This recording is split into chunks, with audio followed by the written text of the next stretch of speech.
মনে রাখতে হবে হক দুই ধরনের হয়ে থাকে। এক হচ্ছে আল্লাহ তাআলার হক, আর দ্বিতীয় হচ্ছে বান্দার হক। এই কথাটা খুবই ইম্পর্টেন্ট রয়েছে। আল্লাহ যদি চায় তাহলে নিজের হক আল্লাহ ক্ষমা করে দিতে পারে, কিন্তু আল্লাহ বান্দার হক কখনো ক্ষমা করবে না যতক্ষণ না বান্দা ক্ষমা না করে দেয়। এই জন্য আমাদেরকে খুবই সতর্ক থাকতে হবে, আর এই বিষয়ে ভয় করতে হবে যাতে কোনো ধরনের কারো কোনো টাকা বা কোনো জিনিস আমার কাছে রয়ে না যায়, বা আমি কারো আত্মসাৎ যাতে করে না বসি। আর কখনো যদি এমনটি হয়েও থাকে তো তাড়াতাড়ি তার কাছে গিয়ে ক্ষমা চেয়ে নিতে হবে, আর তার প্রাপ্য তাকে পুনরায় ফেরত দিতে হবে। এই সম্পর্কেই আল্লাহ নবী সাল্লাল্লাহু তাআলা আলাইহি ওয়াসাল্লাম এর একটি হাদিসে করিমা রয়েছে।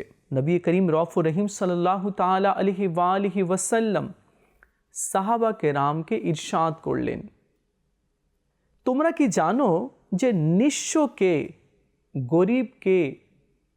তখন সাহাবা কেরাম আলাইহিম রিদওয়ান আরজ করলেন, ইয়া সাইয়্যিদি, ইয়া রাসূলুল্লাহ সাল্লাল্লাহু আলাইহি ওয়াসাল্লাম, আমাদের মধ্যে নিঃস্ব তো সেই লোক যার নিকট দিরহাম ও দুনিয়াবি সাজ সরঞ্জাম নেই।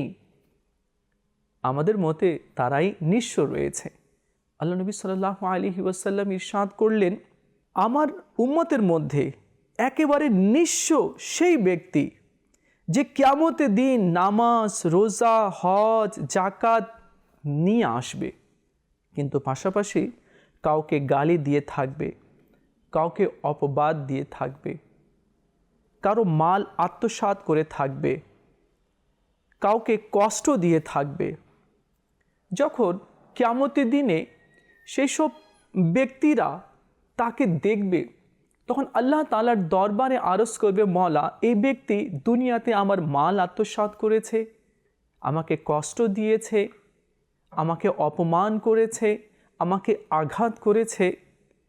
তখন আল্লাহ তাআলা ইরশাদ করবেন, তোমাদের যদি নেকির প্রয়োজন হয় তার কাছ থেকে নিয়ে নাও। তো যে ব্যক্তি দুনিয়াতে কাউকে কষ্ট দিয়েছে, কারো মাল আত্মসাৎ করেছে, তার যদি কিছু নেকি রয়ে থাকে তো তারা তার নেকিগুলো নিয়ে নেবে, আর যদি নেকি না থাকবে তো সেই সকল লোকের গুনাহগুলো তার মাথার মধ্যে চাপিয়ে দিবে। অতঃপর সেই অত্যাচারী ব্যক্তিকে দোজখে নিক্ষেপ করা হবে। আল্লাহ নবী সাল্লাল্লাহু আলাইহি ওয়াসাল্লাম নিজের পরিবারের, নিজের আত্মীয় স্বজনের এবং নিজের প্রতিবেশীর হক আদায় করতেন। তো এই হক আদায় করাও আমার নবী সাল্লাল্লাহু আলাইহি ওয়াসাল্লামের সুন্নত রয়েছে। চলুন আমরা নিয়ত করি, এখন থেকে আমরা মানুষের হক পুঙ্খানুপুঙ্খানুভাবে আদায় করার চেষ্টা করব।